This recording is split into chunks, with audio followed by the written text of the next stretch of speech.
অবশেষে যা আশঙ্কা ছিল তাই হলো, টিম ইন্ডিয়া থেকে অবসর নিলেন ভারতীয় ক্যাপ্টেন রোহিত। সাম্প্রতিক পারফরমেন্স সময়টা একেবারে ভালো যাচ্ছে না ভারতীয় অধিনায়ক রোহিত শর্মার। শেষ 6টি টেস্টে জাতীয় দলকে নেতৃত্ব দিয়ে আসেনি একটিও জয়, হার 5টি, ড্র 1টি।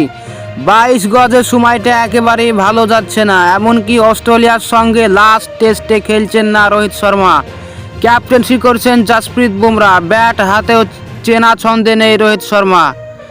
গত সেপ্টেম্বর থেকে 15টি ইনিংসে তার সংগ্রহ 164 রান। অস্ট্রেলিয়ার বিরুদ্ধে বর্ডার গাভাস্কার সিরিজে 5 ইনিংসে রোহিতের স্কোর 3, 6, 10, 3 এবং 9। অধিনায়ক হিসেবে তার একাধিক সিদ্ধান্ত নিয়ে সমালোচনা হচ্ছে। একটি সর্বভারতীয় সংবাদ মাধ্যমের খবর অনুযায়ী বোর্ডের সঙ্গে অবসর নিয়ে আলোচনা করেছেন রোহিত শর্মা। সিডনি টেস্টের পরই অবসর ঘোষণা করতে পারেন ভারতীয় অধিনায়ক।